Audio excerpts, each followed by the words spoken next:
May you live in interesting times.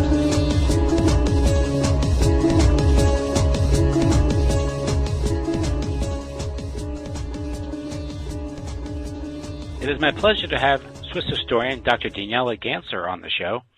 He is the author of the seminal book NATO's Secret Armies, Operation Gladio and Terrorism in Western Europe. He's here to talk about that book, Operation Gladio. Dr. Ganser, how are you doing? Hello. Thanks for having me on the show. I'm doing fine. I'm based here in Switzerland, and it's a rainy day, but apart from that, I'm fine, yes. Well, thank you. Certainly, yeah, thank you. And oh, no, you're welcome, and thank you for coming on the show. Your book, NATO's Secret Armies, it covered this operation, this covert operation that's carried out by a multitude of security agencies, Western intelligence agencies, including NATO and the Central Intelligence Agency. Can you give us a little background on NATO and on Gladio and what exactly it involved and how it morphed over the years? Operation Gladio is the code name for a secret army that existed in Italy and many other countries of Western Europe, and which had been set up by the American Secret Service CIA and the British Secret Service MI6. These secret soldiers were trained to fight a communist invasion of Western Europe. You know, at the time, during the Cold War, between 1947 and 1991, NATO planners were scared that the Soviet Union would invade and occupy Germany, France, and Italy, and other countries. So they set up secret armies, guerrilla networks. And these networks, in case of invasion, would have fought behind enemy lines as a resistance. So this was the first task of this so-called Gladio stay-behind network, to fight in case of the Soviet invasion. Obviously, there was never a Soviet invasion, as we know today, but obviously in the 40s and 50s, they didn't have that security. The second thing, and that is the disturbing thing, is that these secret armies could also be used to influence domestic politics in the total absence of a Soviet invasion. And that is, let's say, the problematic side of these secret armies, because they were trained by the special forces of the British, the Special Air Service, SAS, and also by the special forces of the Americans, the Green Berets, etc. So they knew how to operate clandestinely. They knew how to explode bombs and to create confusion. And we now have the evidence that these secret armies were operative in Western Europe during the Cold War to influence politics in Italy and France and other countries. Now, when you say influence politics, this isn't just handing out leaflets, putting up campaign stickers, and involving themselves in electoral politics. It's engaging in what some would say false flag terrorism. Yeah, it is false flag terrorism, and you know that basically is a word that most people don't even know. I mean, the word terrorism, everybody knows 9/11 or Nizza or London or Madrid or many attacks in the Muslim countries as well. So the word terrorism is known to everybody. Actually means the use of violence to achieve political aims, to shock everybody. And false flag terrorism is if somebody carries out a terrorist attack and then blames it on the political opponent. So, for instance, the maybe best example where the Italian researchers found out that false flag terrorism was used was in a small Italian village called Peteano, that's in the north of Italy, where in 1972 a car exploded. And this explosion of this car killed 3 policemen in Italy, and it was blamed on the Italian Communist Party. Now, how was it blamed on the Italian Communist Party? It was basically a phone call after the terrorist attack, which said, we are the Italian Communist Party, and we planted this bomb. And furthermore, you had an expert within the military Secret Service who said the explosive used is very clearly the one used by the Italian communists. So the whole terrorist attack at the time was blamed on the Italian communists, and this shocked the Italian population, and they became distrustful rival of the Italian Communist Party, which is very, very strong. They had more than 30% in parliament. So years later only, it was revealed by the investigation of Felice Casson, which is a judge in Italy who looked at this terrorist attack in detail, that in fact this had been a false flag. So it had not been the communists who had carried out this terrorist attack, and the phone call was fake. It was just made up. The traces had been fabricated, and the explosive had not been the one used by the communists, but instead the one used by NATO forces. And he found that who really carried out the terrorist attack, and this man is called Vincenzo Vinciguerra. So he brought him in front of trial, and in the court, Vinciguerra said, yes, I did carry out this terrorist attack. But, it was correct because, we were not in a Cold War, but in a hot war. We were fighting the communists, and I hate them, and it was okay to carry out a terrorist attack and blame it on them because they're really evil people. So what I did was okay. And keep in mind that I was being protected by a whole network of people in the Secret Service and then the military who approved of what I did. And then the most astonishing thing came when Vincenzo Vinciguerra, who is in fact a right-wing terrorist in Italy, then said, within NATO there is a secret structure, and it exists in all countries of Western Europe, and it is a secret army, and people don't want to talk about it. And at the time, that was in the 1980s, last century, nobody believed him, and people went, no, it's impossible that there's a parallel clandestine structure within NATO. And it was basically laughed at it. It was people said, oh, this is just a conspiracy theory, and it's impossible.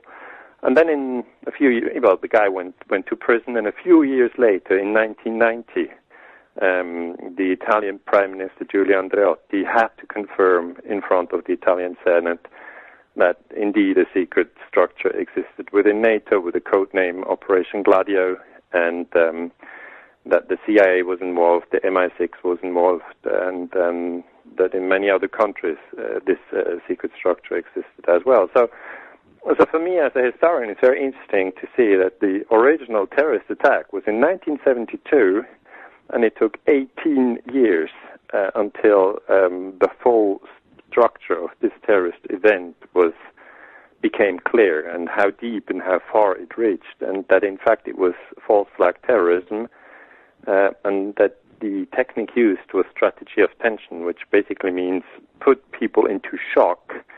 And if you put people into shock, you can then just very easily manipulate them. I think terrorism is ideally suited to confuse and manipulate people.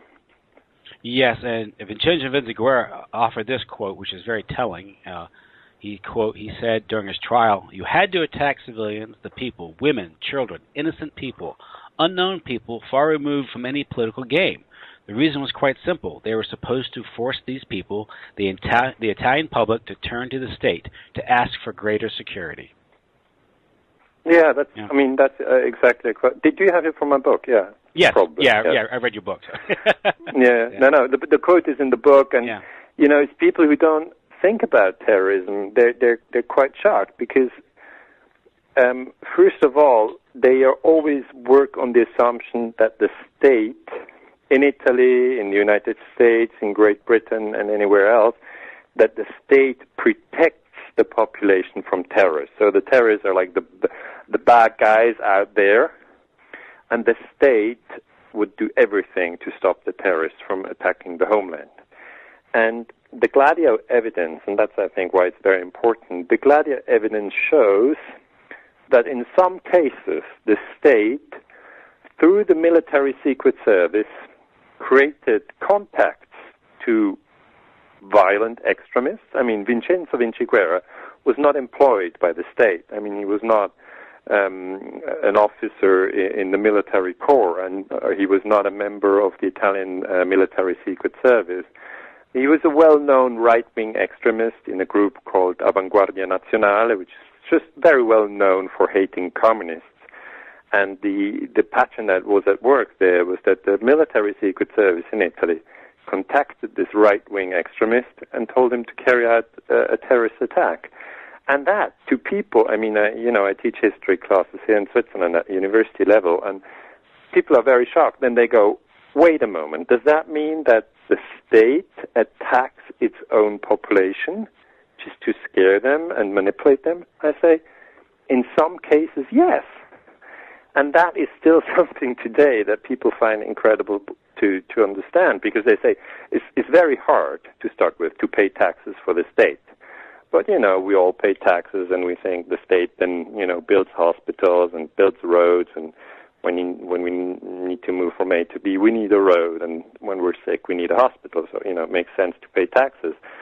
But when you hear that the state, in some cases, carries out terrorist attacks, then it basically erodes all of your confidence in power structures as they are. And people would say, oh, yes, that is obviously possible in Chile under the dictatorship of Pinochet, but certainly not in Europe or in the United States. Nothing like that would happen here in NATO countries. And, it was my PhD research, this Operation Gladio, and I went through several stages of disillusionment, really. Mm-hmm. Yeah, in a democratic or constitutional republic, we tend to think of the state being, transparent and society being free and rule of law, and it's hard for many people to look just immediately below the surface and understand the deep state intrigues and some of these, conspiracies that must exist in order for these acts to be carried out, because it's a proven conspiracy. That's what it is. I mean, they conspired and kept the secret for many years. Mm-hmm. Yeah.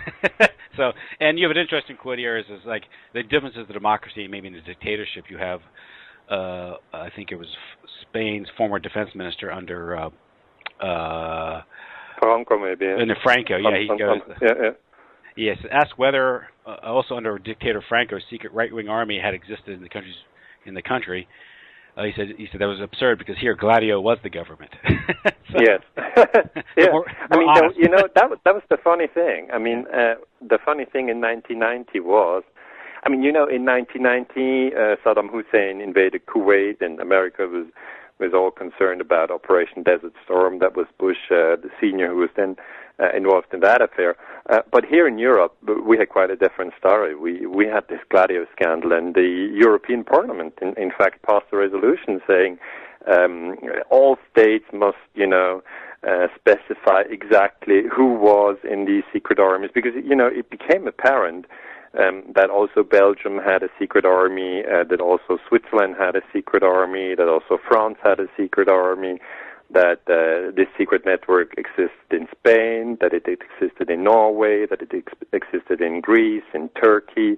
So there was a whole parallel structure. It existed in Germany, and in Germany they even had former SS people in the network, because when the CIA set up the secret army in Germany, they said, well, we need to have people who are really anti-communist. This whole Gladio network was an anti-communist structure. And they said, well, why don't we take people who served in the SS under Hitler, because these guys are really anti-communist and they can handle guns.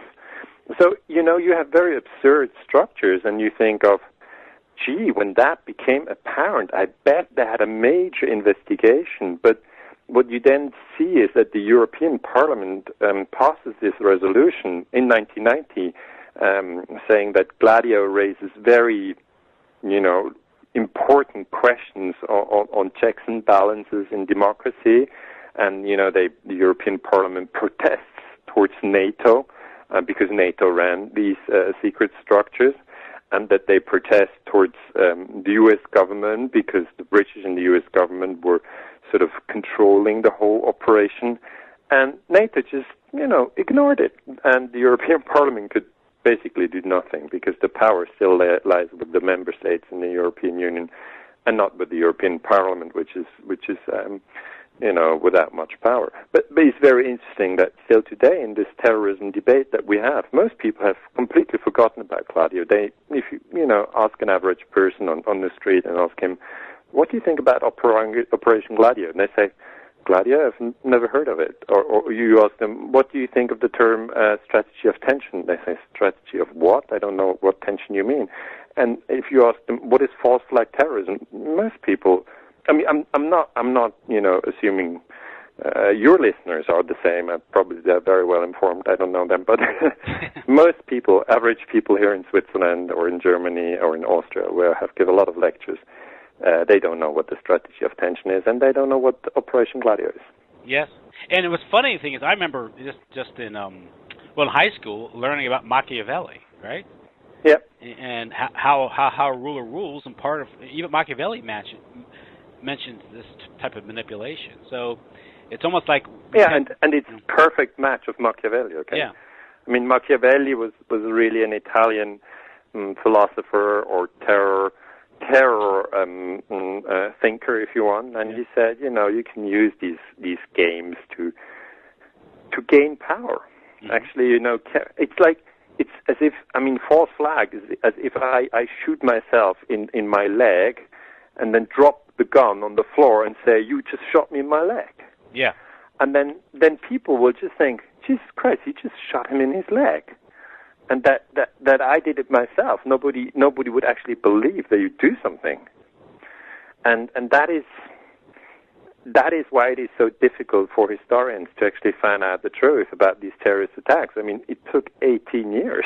Mm-hmm. People usually go like, why don't you historians work a little harder and, clarify these events like 2 days after they happened? And I go like, that's totally impossible, because first you have the event, and then you have the narrative for the event. And the narrative is being produced by the state and the journalists whom the state sort of welcomes as reporters. Okay, they are giving the data and they say, okay, communists carried out a terrorist attack in Peteano.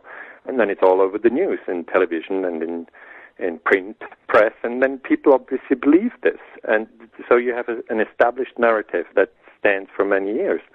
And then the historians, look at court documents, they look at things that are not clear with the event, or they look at discrepancies, things that don't add up. And in this case, we were really dependent on a court in Italy, which broke the whole story, where the judge Felice Casson actually went to the archives of the Italian military secret service. It's called SISMI, Servizio Informazione Sicurezza Militare, which means military secret service. And he went into the archives and could prove that Operation Gladio existed. He found a document, and in that document from the Italian Defense Ministry, it said that within the military secret service, they had established this secret structure, of which the parliament didn't know anything, of which journalists didn't know anything, of which the voters and the Italian public didn't know anything. And the structure was designed to fight either a Soviet invasion or the Communist Party in Italy. But all this is illegal. You can't have a secret subgroup of the military intelligence which is fighting the decision of the voters. I mean, if the voters want to vote communist, then you have to keep in mind the communists in Italy were popular because they had fought Hitler, they had fought Mussolini, they had fought the fascists. That's why the Italian population voted a lot of communists into power. But then NATO was scared, that there would be too many communists in Italy or in France in the parliament. So they used this strategy of tension to shock the population. Mm-hmm. Now, you mentioned how the scandal spread throughout Western Europe, Greece, of course, Italy, Germany, France, Spain, Belgium, Netherlands, everything. Yeah. Everywhere. So there's this network, and there's two dimensions to this. One is one thing, it connects to the CIA. Its connections to the CIA. I think it goes back to as early as 1947 with the NSA directive pretty much calling for this, giving the CIA the authorization to engage in these things anywhere in the world. It was more or less a declaration of low-grade warfare on the world, wasn't it? Yeah, it was. That's NSC 10/2. Keep in mind that the CIA was set up in 1947. And the first country which the CIA targeted was actually Italy, because Italy had been defeated in 1945. Mussolini was dead. And the Americans faced the problem that they wanted Italy to become a NATO country member, but in 1948 they had a national vote in the country. So the CIA was given the task to make sure that the communists wouldn't win this vote, because obviously NATO didn't want to have a communist Italian partner. And so the first operation there was to manipulate the election in Italy, which the CIA did. And obviously that's illegal. You can't, you're not supposed to do that. You're not supposed to go into another country and manipulate the election. I mean, had Italy gone to the US and manipulated the American election, it would have been illegal as well. But this is the historical record. And then, as you mentioned, NSC 10/2 was the National Security Council directive, which said that the CIA, together with special forces, must carry out covert action when deemed necessary. And that basically means that Eisenhower, as president, later thought it was necessary to overthrow the government in Iran in 1953 and overthrow the government in Guatemala in 1954, both which were illegal.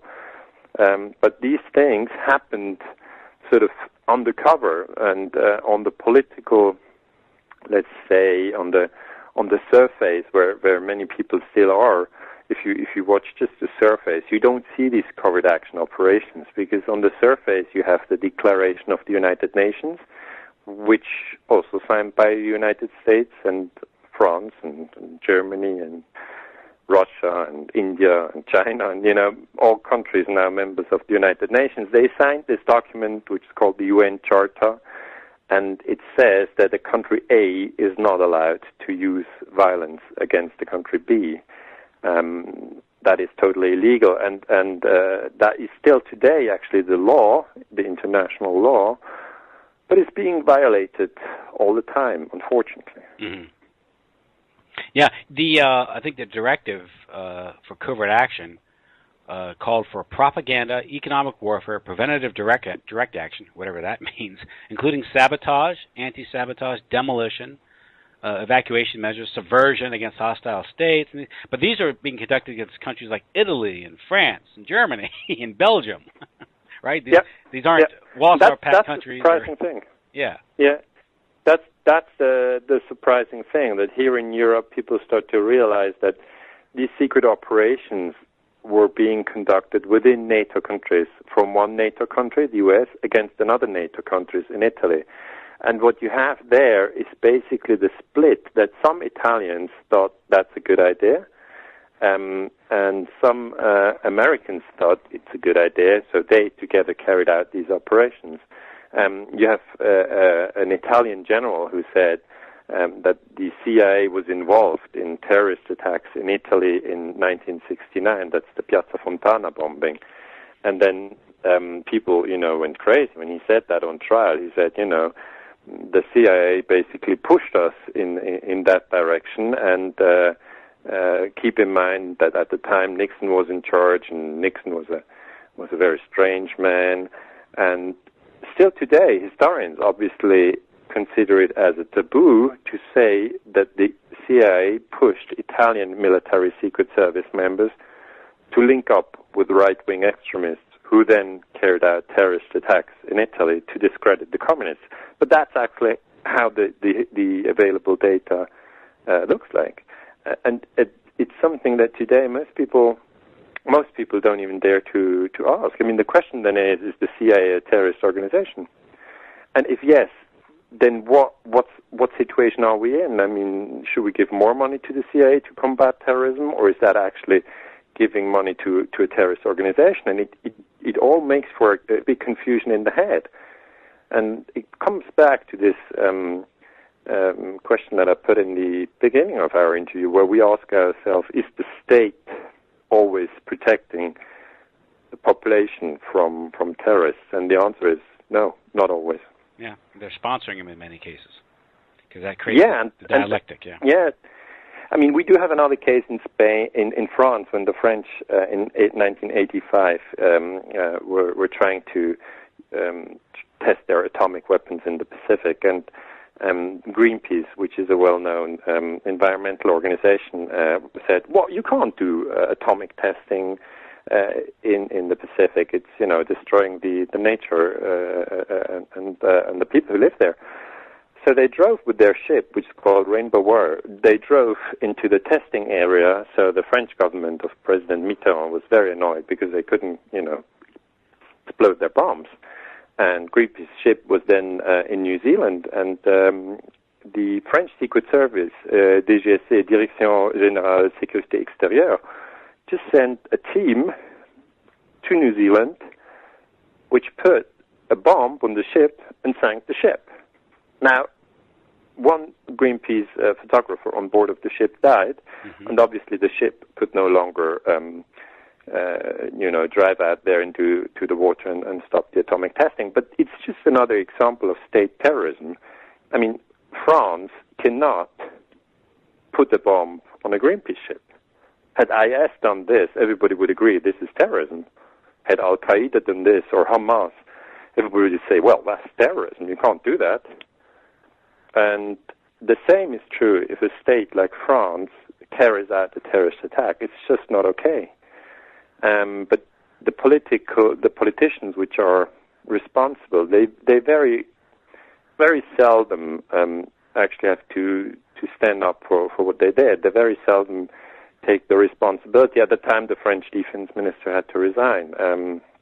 But the president said, well, I didn't know anything about it. It's always like that, the lower guys have to fall and the higher guys say, I didn't know.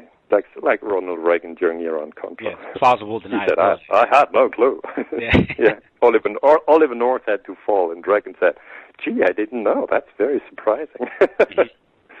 And in that case, it might have been true, because I think George Bush is running that operation.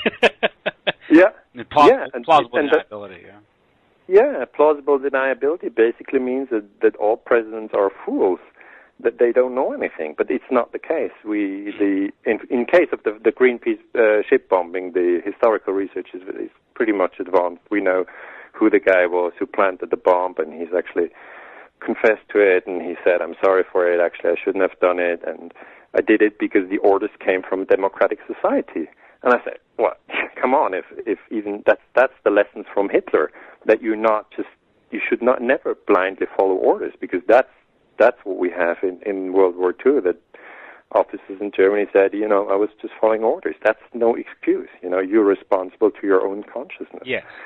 So these guys now come forward, and that's interesting. That's true. Yeah, exactly. Now, with this Gladio operation throughout Europe, it also revealed. Well, one thing I got to mention is before I go into that is these operations also involving sort of non-state actors, proxy forces, criminal organized crime, secret societies like Masonic lodges, which I want to get into, like the P2 Lodge. But good, you mentioned Italy and the efforts in the immediate post-war years, Italy, to prevent communists from winning elections. It also included the United States, the CIA, first the OSS, then the CIA, utilized organized crime, like Lucky Luciano here in the States, where he was released from prison, sent to Italy, and in return for his efforts, he was given the heroin franchise. So there's drug running, and that also funds these operations, right? The drug running. Yeah, and that that's once you are below the surface. I always call it the surface, where you have international politics. You have Trump, you have Hillary Clinton, you have Erdogan, you have Putin, you have Merkel, and you just see them move around. But you don't see below the surface where you have secret politics. And secret politics is something which, for historians, is very difficult to tackle. But we know that it exists, and it is, as you rightly say, a mix where the secret services of the different countries and the special forces of the different countries carry out operations at times together with drug dealers or arms dealers or the mafia. I mean, when they tried to kill Fidel Castro in Cuba, the CIA, they linked up with the mafia and said, well, why don't you guys help us? Well, in the end, they couldn't kill Fidel Castro. He survived I don't know how many assassination attempts. But the church investigation very clearly in the 70s said, we do have the CIA carrying out terrorist attacks. No, they didn't call it terrorist attacks. They called it assassination attempts. And they said, we're shocked at what we have seen, but we believe in the strength the American spirit to overcome this abuse of power. And I think that's something that we have here in Europe as well. We also hope, we see this misuse of the Italian Secret Service, of the French Secret Service, and of other secret services here in Europe. We see the misuse of power in Germany during the Second World War with all the atrocities. But we also have this hope that there's a spirit in Europe that many people don't want this.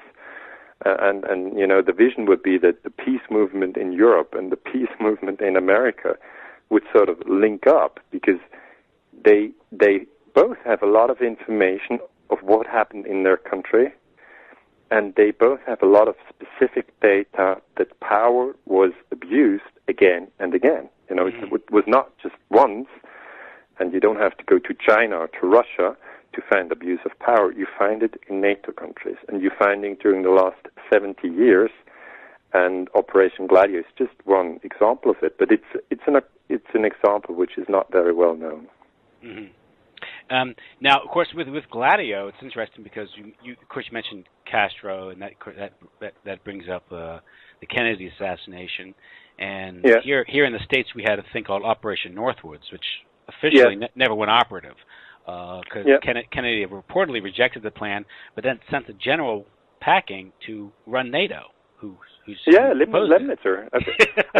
I've read the documents of Northwoods. You know, the National Security Archive in Washington is doing excellent work, and in fact, I'm using a lot of research done by American historians, and you know, vice versa. I mean, American historians use a lot of research done by European historians like me. One guy said, well, you know, you guys in Switzerland, you can read Italian, because Switzerland has 3 languages. We have German, we have French, and we have Italian. So I was born in the Italian-speaking part of Switzerland, so it's easy for me to read Italian records. And he said, that's a good thing about your Gladio book, because I knew there was a lot of data out there in Italy, but basically I couldn't read it because I don't speak Italian. And so I hope that this exchange among scientists and also among the civilian population is stronger than the abuse of power that you actually have on a higher level, which is still, I mean, it's very sad actually to see it. Once you've seen it all, you go like, oh, that's criminal. And these people are elected. I mean, how can they do that? And just for my listeners are probably familiar with Northwoods, just to restate it, it was a proposed false flag operation, whether fake terrorist attacks or real terrorist attacks being carried out in the United States to justify. Yeah, and it specifically said. And it specifically said, I mean, if you read the Northwoods document, I mean, I recommend everybody who's never heard of it. It's good that you do the recap. But if there are people listening and they've never heard of Operation Northwoods, they must Google it and go and read the original document. It's from 1962, and the idea was from the chairman of the Joint Chiefs of Staff, so the highest officers in the Pentagon, to find a justification for an invasion of Cuba, because in April 1961, the CIA had tried to overthrow Fidel Castro with the Bay of Pigs invasion, but this didn't work. So the Pentagon went, well, yeah, you know, the guys at the CIA are no good. We know how to do the job. Let us handle this issue. And then the Pentagon suggested we could blow up bombs in Miami and in Washington and blame them on Fidel Castro. And that is specifically the suggestion of Pentagon officers to use strategy of tension and false flags. So exactly what we have in Operation Gladio as historical evidence was suggested in the 60s to be used within the United States. And you rightly said that General Lemnitzer, who at the time was the chairman of the Joint Chiefs of Staff, so the highest military officer within the Pentagon, had to leave the job. I mean, Kennedy was so annoyed with these guys in the Pentagon that he sacked him. But what do you do with somebody who is your highest-ranking officer? I mean, where do you put him? And he just moved him over to Europe as Supreme Allied Commander, which is the director of NATO forces in Europe. And Lemnitzer signed the paper, and it basically shows, and this is historic proof, even though it was stopped by Kennedy, that the Pentagon officers are dangerous, because all they think of is victory.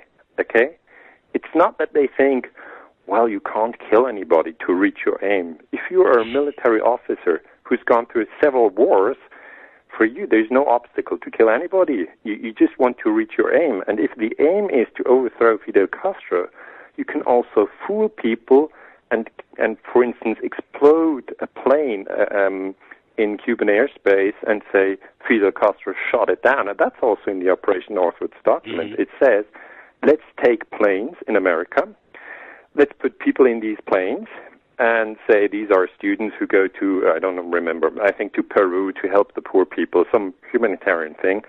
And then these planes in midair would cross with a drone, so an empty plane, remote controlled, and the real plane would land in some unknown small airport, Elgin or so, many airports you can use.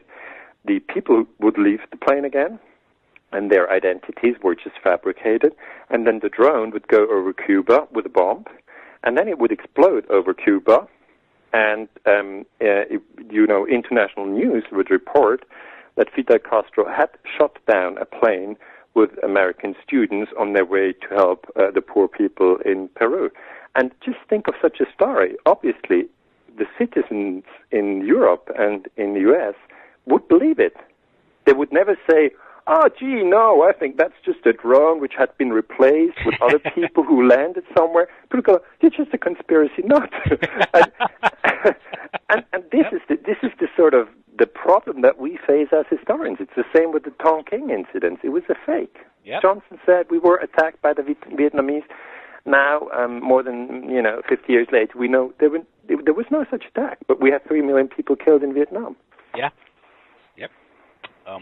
Now, one thing, Chris, you also cast some suspicion on maybe some more current events, more recent events, but that's a whole other can of worms. You also have I mentioned how this operation in Italy revealed the close connections between the intelligence agencies, the military, and organized crime.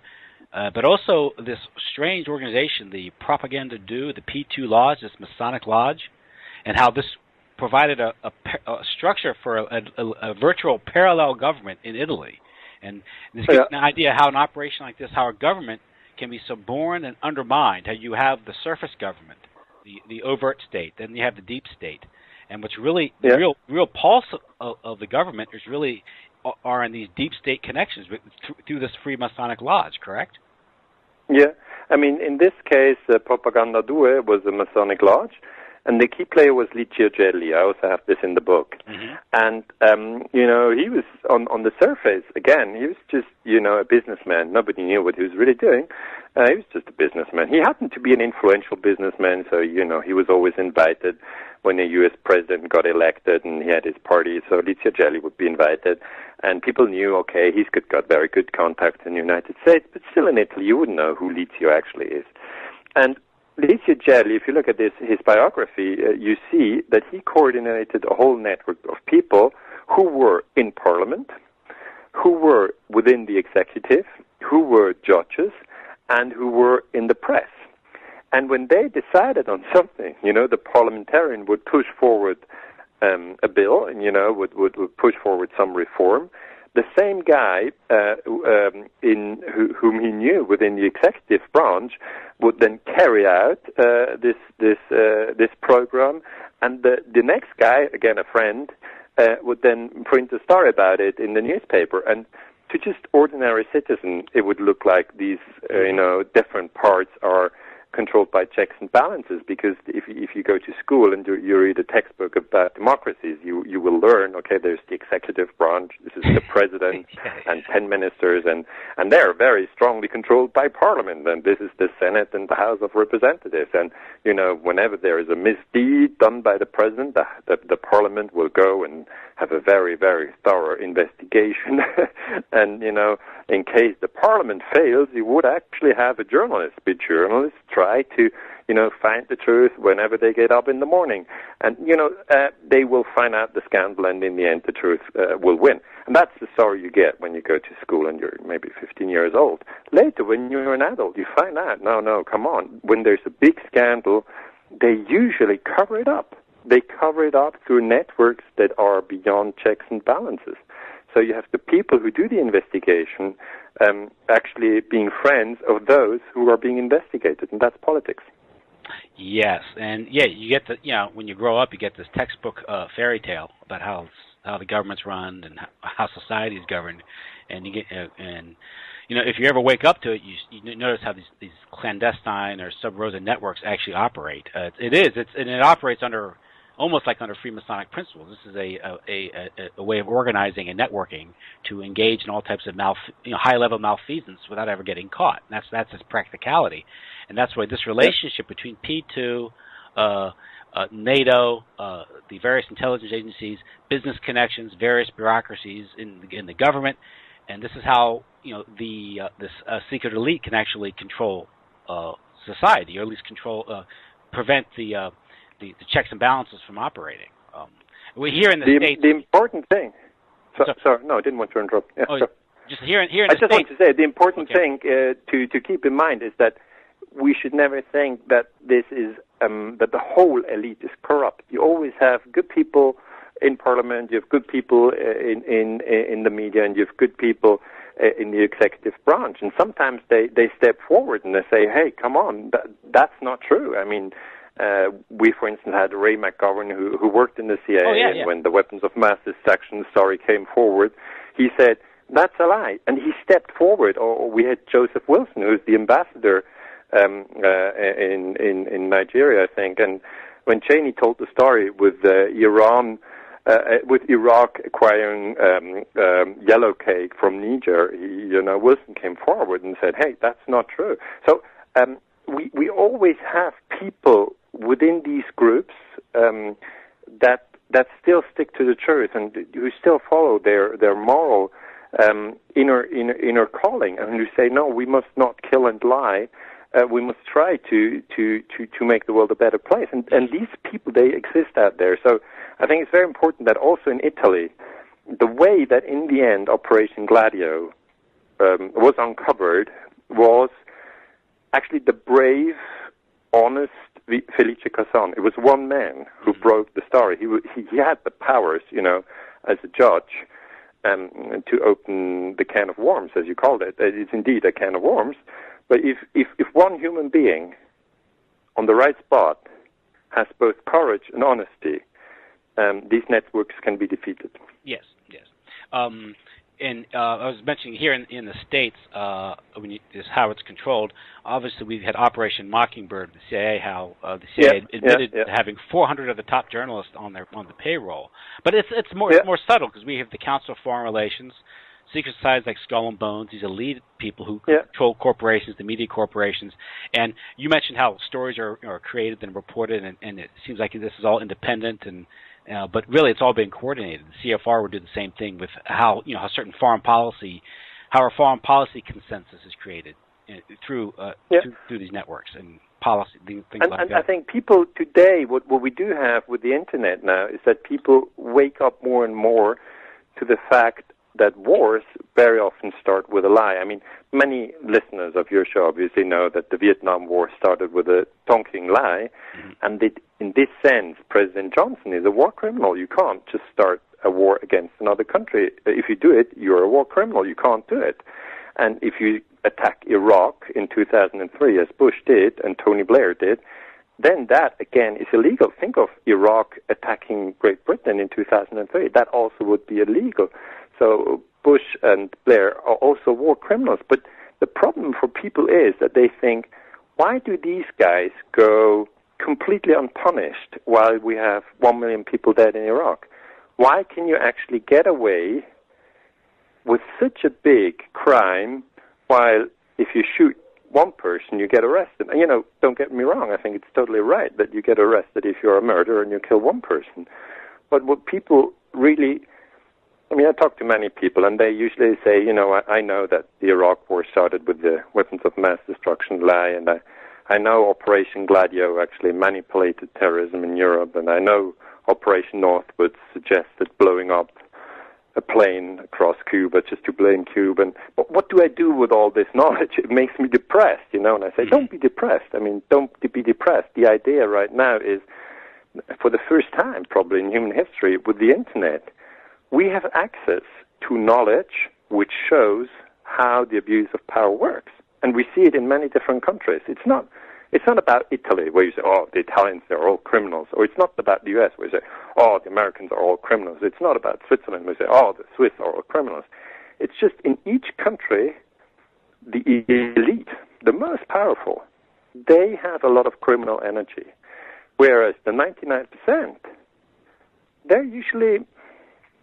I think they're usually more moral. I really think so. It's mostly, you find a lot of criminal energy on top of the system, and they cooperate among each other. I mean, that's what I found in my research. Yeah, it's elite deviance. It's about being a member of a breakaway civilization almost, where the normal rules of society don't apply to you. And they play us against each other. They then say, oh, okay, you're anti-America, or you're anti-Italy, or you're anti-Germany. So they take the idea of nation, which is very strong. You can see it in the Olympic Games. The nation thing is very strong. Or when the football teams play against each other, the nation thing is very strong. And once we start to criticize something, they always play the nation game and say, oh, okay, you're just anti-American or anti-Italian. And whereas try to say, no. I try to find out what elite structures in each nation state did. For instance, the French, when they blew up the Greenpeace war in 1985. And then I try to find out whether these people are being held accountable. And the answer is no. That's the problem. They're not being held accountable. Mitterrand, who was a socialist president, he never went to jail because of blowing up Rainbow War. He just never went. No, yeah, because the higher up you are, the less responsibility you seem to have for your actions. Your friends. The judges are your friends. Yeah. Now, with Gladio, it officially was closed out with the end of the Cold War. But some have surmised that it's gone with the end of the Cold War and the collapse of the Soviet Union and the evaporation of the communist threat. The powers that be developed a new threat, and that would be sort of the Islamic terrorist threat throughout the 90s. Yeah. It's kind of rolled out throughout the 90s, and I guess you could say it was fully rolled out in 2001 with September 11th. But some have said this is part of a Gladio B operation to destabilize certain areas, former Soviet Union, the Ukraine, the Balkans. That was in the 90s. I think Sybil Evans has a description of it that is very useful here. She says Gladio B is an extension of Operation Gladio. It's carried out acts of terrorism. I'm sorry, where's that? I'm missing my Gladio B. Is codenamed adapted in 1997 for an ongoing relationship between U.S. intelligence and the Pentagon and Al-Qaeda. But she says, Sybil Evans, the FBI whistleblower, that Gladio B was used as a program as projecting U.S. power in the former Soviet sphere of influence to access previously untapped strategic energy and mineral reserves for the U.S. and European companies, pushing back Russian and Chinese power, and expanding the scope of lucrative criminal activities, particularly illegal arms and drug trafficking. And we see that playing out in Afghanistan and the Balkans, and also Pakistan and those areas. I mean, I know the interviews of Sybil Edmonds. I've never met her personally, but I know that she's an FBI whistleblower, and I think she's got a sharp mind and she's courageous. This idea of Gladio B basically means that Gladio A would be the one that I researched, which is in the Cold War, and we do have the historical facts for certain, that Gladio A existed, and we do have strong indication that it was linked to terrorism. People at the top will always say, oh, these people are just some crazy people who went nuts. That was never the idea of the plan, but, that's plausible denial as you have it everywhere. And Gladio B, then the question really burns down, do we have any historical data that proves that militant Muslims were used as a tool to influence other countries and to actually yield power? And here the history, the contemporary history, many historians have worked on that, in Afghanistan is very, very clear. We know that the CIA worked together with the Mujahideen, with Osama bin Laden, to defeat the Soviets in Afghanistan. I mean, that is clear-cut. And when Brzezinski, at the time National Security Advisor of President Carter, was asked, well, isn't that a problem that you that you armed the Mujahideen, the terrorists. And Brzezinski said, well, and he said that in 1998. He said, well, what's more important to the history of the world? Some stirred-up Muslims, that's Osama bin Laden and the Al-Qaeda and everything, or the collapse of the Soviet Empire. And he quite clearly said, it's okay to use terrorist groups to defeat another empire. And if you forward on the time scale and you come to 2001, 9/11 obviously is the defining moment where people have started to all think that the new threat is militant Islam. But in the 1990s, this conviction was not there. But in 2001, actually that was the time when I finished my PhD on Operation Gladio. It was also in September 2001 when I defended my PhD thesis at Basel University in Switzerland. Everybody said, well, still in August, everybody said, terrorism, that's not interesting. Why do you work on that? And then in September 2001, terrorism became the big topic. And then obviously many people came forward and said, well, Dr. Ganser, very interesting that you research terrorism in the Cold War, but that's long ago. How about today? Is 9/11, as Bush tells us the story, true, or is this another lie to justify the attack on other countries, to enhance defense spending, or to create a state of surveillance and actually control the population? I said, I don't know yet. This is new, and I have to wait because historians are very. I don't know. How are we?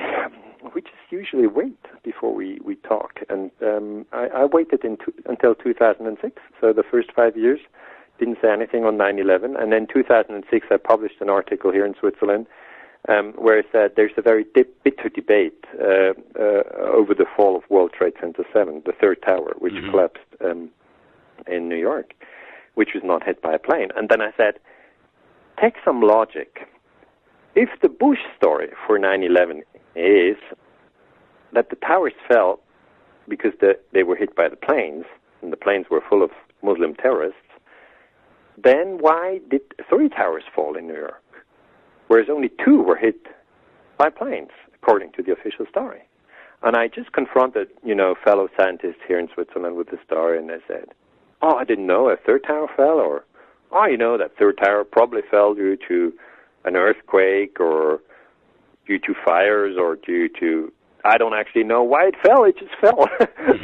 And then I just researched the data of this American architect, Richard Gage, from Architects and Engineers for 9/11 Truth, and he said he just thinks it's very implausible that this 3rd tower fell due to fires, because that was then the official narrative. And I just realized that if you question 9/11, you are immediately attacked with the label conspiracy theorists, and that is something which is very sad, actually, because if the whole ongoing war on terrorism, we've had it now for 15 years, okay? It's now 2016, it started 2001, so we all live in this period which is not called the Cold War, but it's called the war on terrorism. That's the historical period we live in. And every human being has the right to understand the time frame that he's living in, because you see all major events are being justified with this word terrorism. If you take the attack on Iraq, okay, 2003, it was justified by saying Saddam Hussein has links to Al-Qaeda, which was total nonsense. It was just a lie.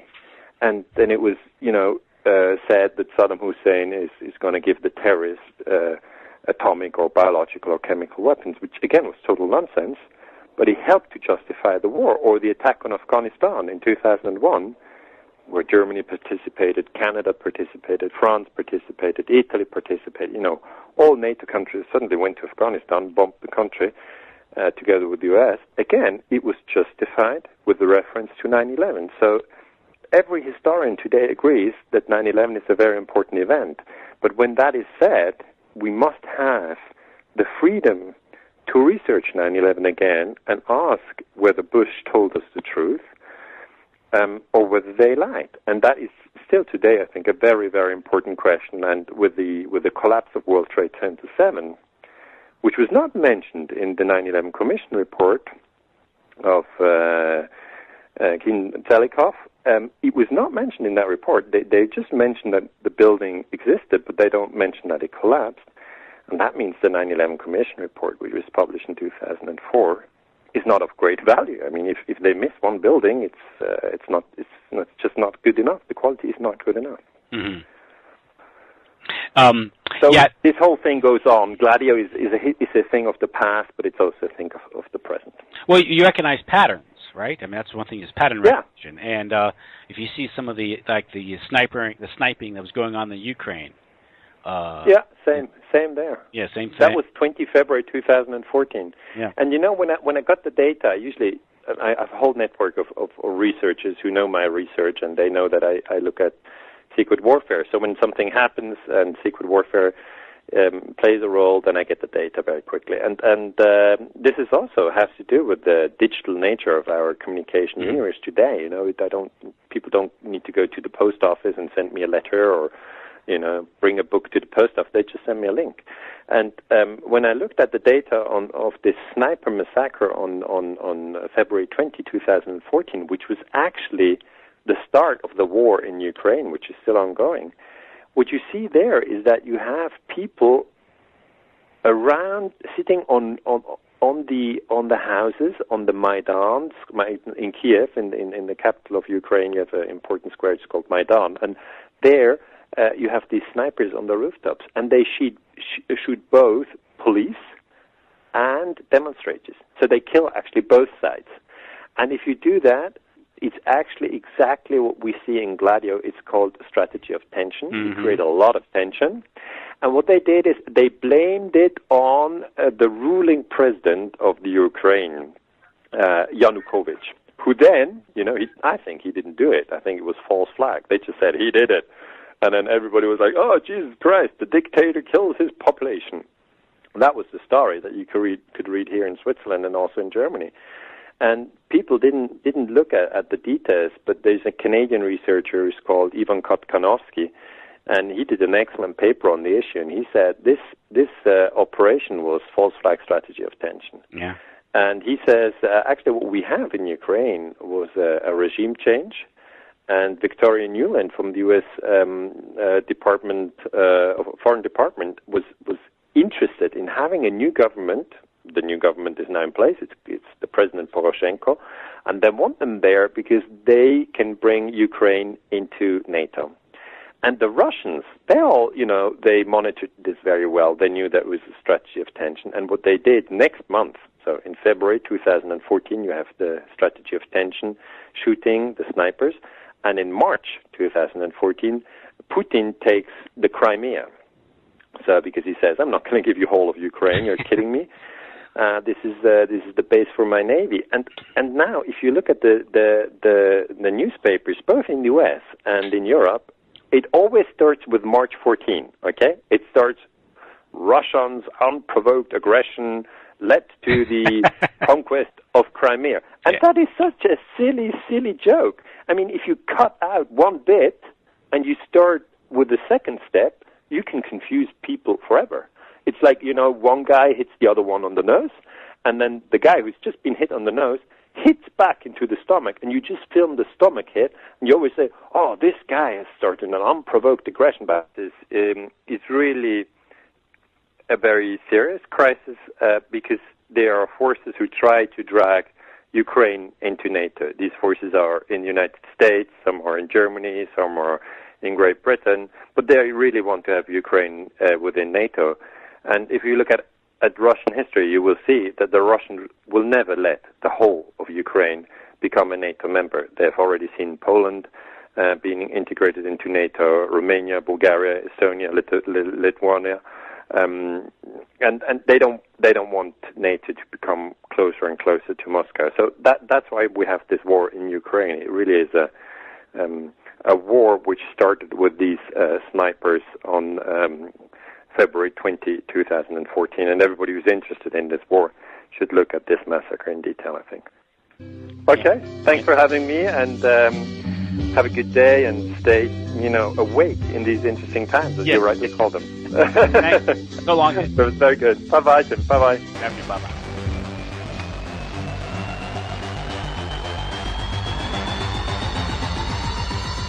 Hey, this is JJ Inc., and when I'm on planet Earth, I listen to UCY.